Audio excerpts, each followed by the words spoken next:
बिस्मिल्लाहिर्रहमानिर्रहीम। Dear students, अस्सलाम वालेकुम। आज हम फिज़िक्स पढ़ने जा रहे हैं। Unit 1 physical quantities and measurements, और हमारा टॉपिक है जी वर्नियर कैलिपर। स्टूडेंट्स, कोई भी टॉपिक पढ़ने से पहले उसके ऑब्जेक्टिव्स होते हैं कि इस टॉपिक को पढ़ने के बाद हमने कौन कौन सी चीज़ें अचीव करनी है। तो इसमें हमारे जो ऑब्जेक्टिव्स हैं टॉपिक से रिलेटेड बुक में और हमारी प्रैक्टिकल लाइफ में क्या हो सकते हैं। अगर बुक से रिलेटेड ऑब्जेक्टिव्स पे बात की जाए तो सबसे पहले हमारे MCQs हैं एक्सरसाइज के। इस टॉपिक को स्टडी करने के बाद हम MCQs जो है वो इजीली सॉल्व कर सकेंगे।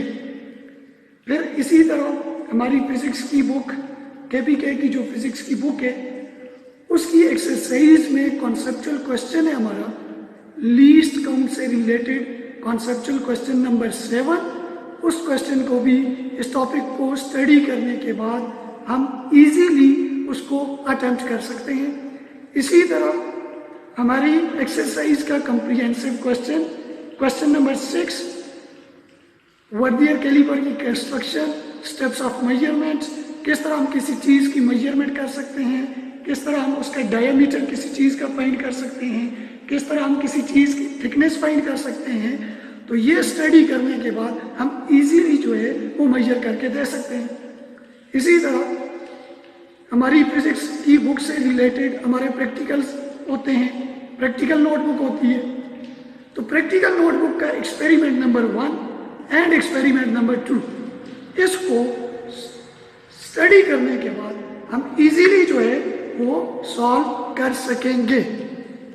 तो सबसे पहले आते हैं जी वर्नियर कैलिपर के ऊपर। वर्नियर कैलिपर हमारे पास क्या है?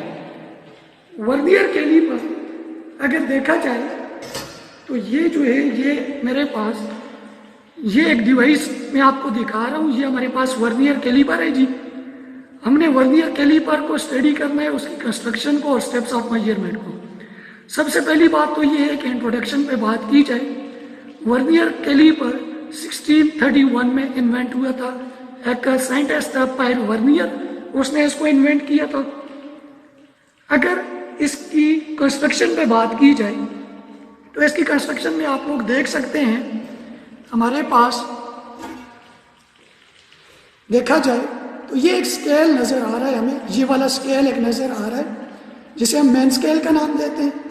इसके ऊपर एक और स्केल है, ये वाला स्लाइडिंग स्केल है, इसको वर्नियर स्केल का नाम दिया जाता है, ये वाला जो स्केल है।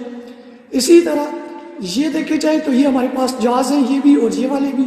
ये वाले हमारे पास ये वाले जो जहाज हैं ये अपर जहाज हैं और ये वाले हमारे पास लोअर जहाज हैं।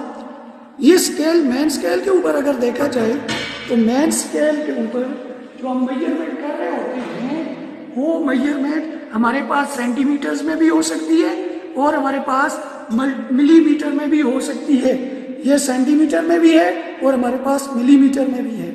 इसी तरह अगर हम वर्नियर स्केल पे बात करें तो वर्नियर स्केल की टोटल जो लेंथ हमारे पास होती है वो 9 मिलीमीटर होती है और उसमें नंबर ऑफ डिविजन्स जो छोटी छोटी लाइंस हमारे पास, ये देखें जिस तरह हमें नज़र आ रही है, ये वाली एक लाइन है, ये वाली एक लाइन है, ये वाली, ये छोटी छोटी जो लाइंस हमें नज़र आ रही होती है।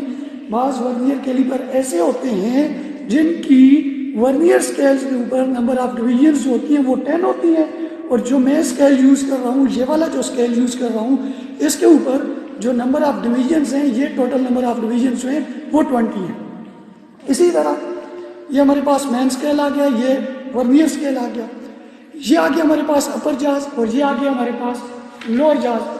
अब लोअर जहाज का काम ये होता है, ये external measurement of the object के लिए यूज़ किया जाता है लोअर जहाज, और ये जो अपर जहाज है ये internal measurement of the object के लिए यूज़ किए जाते हैं। यानी हम इससे डायमीटर भी फाइंड कर सकते हैं, थिकनेस से भी फाइंड कर सकते हैं। ये एक्सटर्नल के लिए हो गए लोअर जहाज, अपर जहाज जो है वो हमारे पास इंटरनल के लिए हो गया। अगर इसी तरह मैं इसको थोड़ा सा ओपन करूं, स्लाइड करूं, इस वर्नियर स्केल को, वर्नियर कैलिपर के स्केल को स्लाइड करूं, तो ये जो मुझे नज़र आ रही है इसे बोला जाता है डेप्थ प्रोब। और इसका फंक्शन ये होता है, ये हमारे पास डेप्थ मेजर करने के लिए यूज की जाती है। कंस्ट्रक्शन आपको क्लियर होगी, यानी ये वाले अपर जाज, ये वाले लोअर जाज, ये मैन स्केल, ये डेप्थ प्रोब, और ये वाली हमारे पास वर्नियर स्केल। और वर्नियर के ऊपर नंबर ऑफ डिवीजन 10 और 20, जो मैं यूज कर रहा हूँ, मेरे पास नंबर ऑफ डिवीजन जो है वो 20 हैं। और ये मैन स्केल की रीडिंग है, सेंटीमीटर में भी होती है और मिलीमीटर में भी होती है। अब स्टेप्स ऑफ मेजरमेंट की तरफ आते हैं। स्टेप्स ऑफ मेजरमेंट में स्टूडेंट्स आपने याद रखना है, सबसे पहला जो स्टेप हमारा होता है, सबसे पहले जो काम हमने करना है, वो हमने वर्नियर कैलिपर का लीस्ट काउंट फाइंड करना है। अब स्टूडेंट क्वेश्चन माइंड में ये आता है कि हमने लीस्ट काउंट किस तरह फाइंड करना है और लीस्ट काउंट हमारे पास होता क्या है। अगर लीस्ट काउंट पे बात की जाए तो किसी भी इंस्ट्रूमेंट की जो मिनिमम लेंथ होती है, जो उस इंस्ट्रूमेंट को यूज करके हम फाइंड कर सकते हैं, उसे लीस्ट काउंट का नाम दिया जाता है। Mean minimum length which can be measured accurately by the vernier caliper is known as least count of the vernier caliper। यानी मिनिमम लेंथ जो हम मेजर कर सकते हैं वो उसका लीस्ट काउंट है। और स्टूडेंट्स, लीस्ट काउंट को फाइंड करने के दो मेथड आते हैं हमारे पास। एक है मेथड नंबर 1, वो तो सिंपल है, उसका एक फार्मूला हमारे पास है। मेथड नंबर 1 ये है कि 1 main scale division minus 1 vernier scale division. अब मैन स्केल डिवीजन जो है, मैंने कहा सेंटीमीटर्स में भी होती है, मिलीमीटर में भी होती है। तो मैन स्केल डिवीजन जो है वो आपके पास 1 आ रही है। और वर्नियर की डिवीजन पे अगर बात की जाए, मैं अगर 10 डिवीजन वाले पे बात करूं, टोटल जो उसकी मैंने लेंथ बताई है वो मेरे पास है जी 9 मिलीमीटर। और जो उसके बाद उसमें नंबर ऑफ डिवीजन्स हैं वो मेरे पास 10 है। तो 9 डिवाइडेड बाय 10 करें तो ये हमारे पास बन जाता है जी 0.9 मिलीमीटर। यानी वर्नियर की जो डिवीजन्स मेरे पास बनी हुई हैं, ये वाली जो वर्नियर की डिवीजन्स हैं जिसके ऊपर नंबर ऑफ डिवीजन्स 10 होंगी, तो इनके बीच का डिस्टेंस, ये इन दोनों लाइंस के बीच का जो डिस्टेंस है वो मेरे पास बन रहा है जी 0.9 mm। तो 1 वर्नियर डिवीजन स्टूडेंट्स किसके इक्वल हो गई? 0.9 mm। तो फार्मूला में पुट किया, least count is equal to main scale की जो मेरे पास थी 1 थी, वर्नियर की आई मेरे पास 0.9, दोनों को सब्ट्रैक्ट किया तो ये मेरे पास आ गया 0.1 millimetre. Least count of the vernier calliper is equal to 0.1 mm। अगर इसको 0.1 mm को हम सेंटीमीटर में फाइंड करें तो ये हमारे पास बन जाएगा 0.01 सेंटीमीटर। ये हमारे पास लीस्ट काउंट आ गया। अब इसका सेकंड मेथड क्या है लीस्ट काउंट फाइंड करने का? उसका भी एक फार्मूला है। सेकंड मेथड है smallest division on the main scale divided by total number of division on the vernier scale. अब देखिए, smallest division on the main scale यानी उसकी डिवीजन का जो डिस्टेंस है, जो स्मॉलेस्ट डिवीजन है वो हम ऊपर फाइंड कर चुके हैं, वो तो 1 आ रही है मेरे पास। और टोटल नंबर ऑफ डिवीजन अगर मैं 10 वाली यूज कर रहा हूं तो 1 डिवाइडेड बाई 10, रिजल्ट आएगा 0.1 mm। सेंटीमीटर में इसे चेंज कर सकते हैं, लेकिन मैं स्केल यूज कर रहा हूँ 20 mm वाला, तो उसमें हो जाएगा 1 divided by smallest division on main scale 1 और टोटल नंबर ऑफ डिवीजन है मेरे पास 20, 1 डिवाइडेड बाई 20, रिजल्ट आएगा 0.05 mm। इसको सेंटीमीटर में भी चेंज कर सकते हैं। स्टेप्स ऑफ मेजरमेंट का पहला स्टेप हमने फाइंड कर लिया जी। यानी स्टेप नंबर 1 ये था कि हमने लीस्ट काउंट उसका note the least count of the vernier caliper. तो least count of the vernier caliper हमारे पास कितना आ गया? 20 डिविजन्स वाला वर्नियर कैलिपर है, तो वो हमारे पास कितना आ गया जी? स्टूडेंट्स हमने नोट कर लिया, कितना आ गया जी? 0.05 mm। ये हमें याद होना चाहिए, 0.05 mm हमारे पास आ गया। जिनके पास 10 वाला होगा वो 0.1 mm हो जाएगा। यानी फर्स्ट स्टेप हमारा हो गया note the least count of the vernier calliper. Second step हमारा ये है,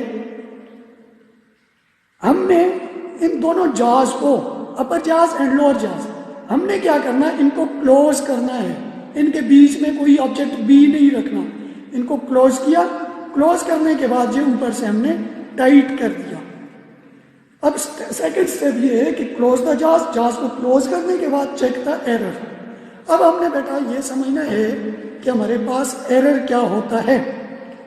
एरर को समझने के लिए जिस टाइम पे हमने जाज को क्लोज किया तो हमें ये पता है कि वर्नियर के ऊपर भी लाइंस लगी हुई है, वर्नियर स्केल के ऊपर भी लाइंस लगी हुई है, उनकी नंबरिंग भी है।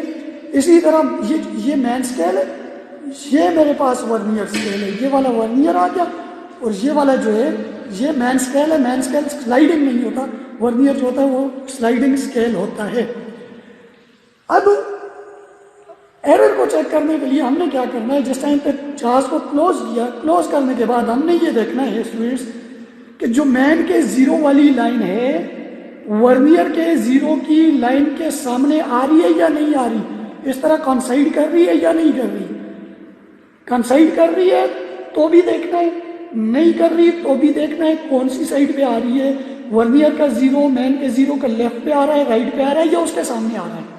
यहाँ पे समझना है, अगर वर्नियर का जीरो मैन के जीरो के सामने एग्जैक्ट हमने चेक करना है, दोनों जीरो अगर आमने सामने आ रहे हैं, मैन का जीरो वर्नियर के जीरो के बिल्कुल सामने लाई कर रहा है, छोटा सा भी डिफरेंस नहीं है, ये दोनों जीरो की लाइन एक दूसरे के अगर सामने आ रही है, then there is no zero error.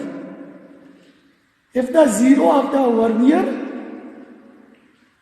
coincides to the zero of the main scale, then there is no zero error. अगर coincide नहीं कर रहा, if the zero of the vernier scale does not coincide with the zero of the main scale, then the error, then there is an error, zero error, or zero error. There are two types of the zero error.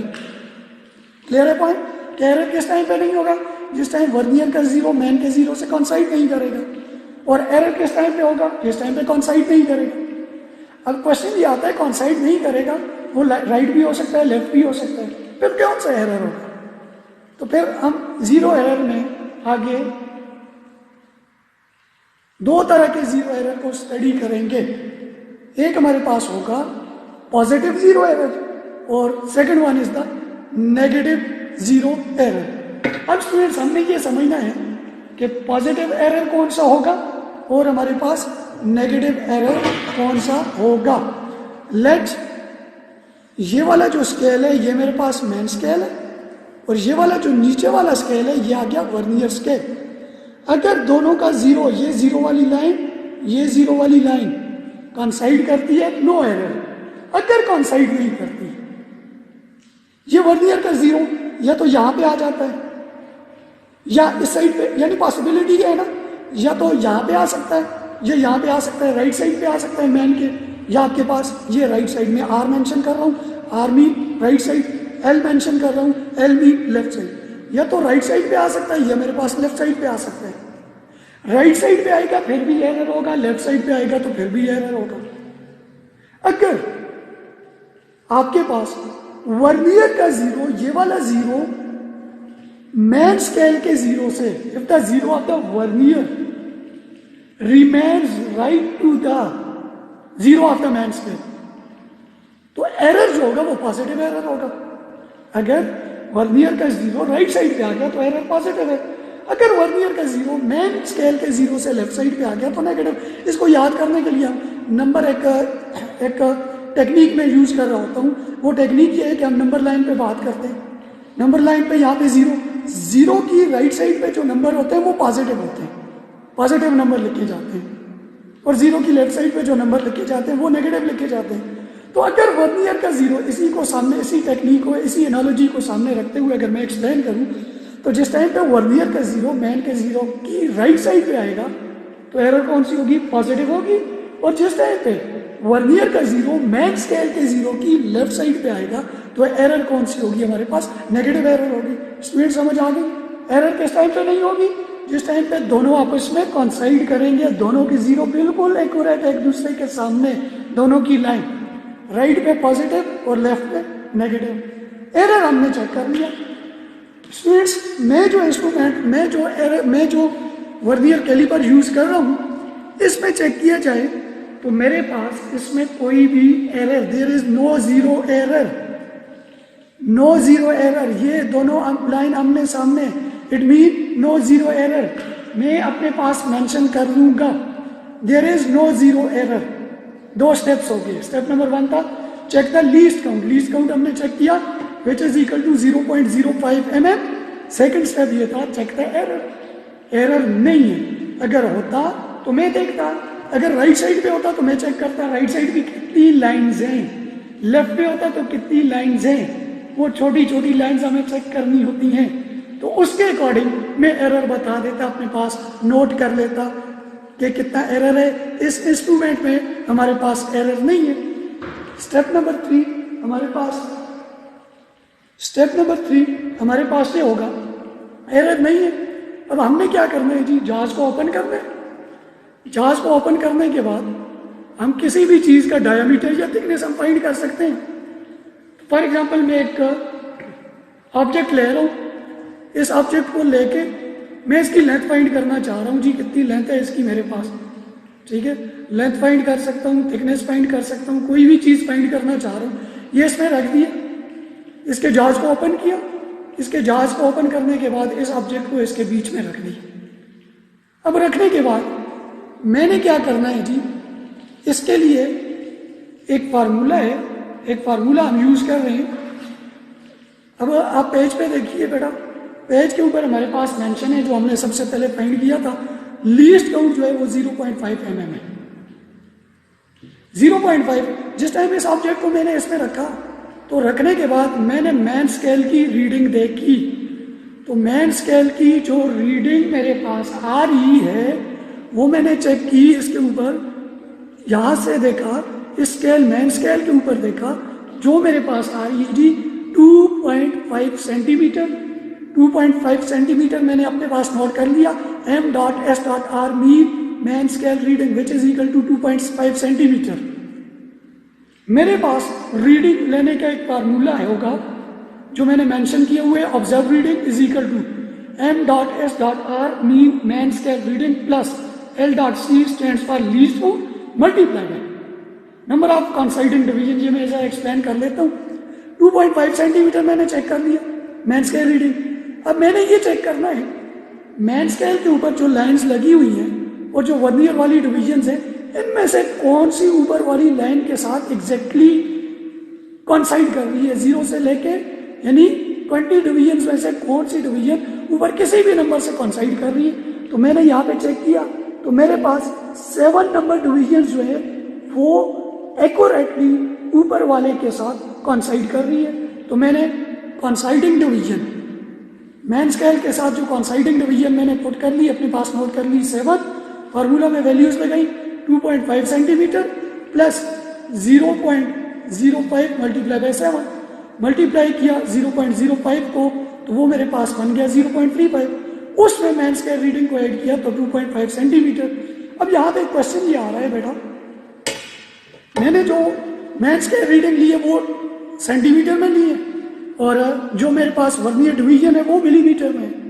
मैं अब centimetre को millimetre में change करने जा रहा हूँ। मुझे पता है 1 centimetre is equal to 10 millimetre. Then मैंने क्या किया 2.5 मल्टीप्लाई बाय सेंटीमीटर की जगह मिलीमीटर लगाए 10 मिलीमीटर प्लस 0.35 मिलीमीटर। तो इनको मल्टीप्लाई किया 2.5 मल्टीप्लाई बाय 10 ये 25 मिलीमीटर बन गया प्लस 0.35।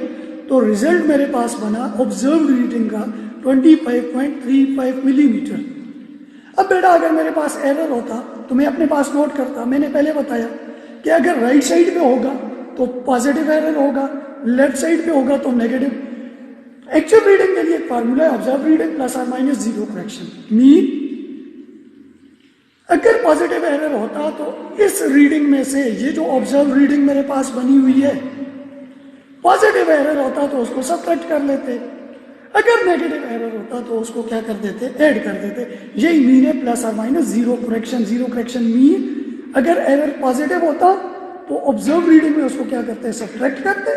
अगर एरर नेगेटिव होता तो ऑब्जर्व रीडिंग में उसको क्या करते जी, पॉजिटिव करते, प्लस करते। बेटा ये आज का हमारा टॉपिक था।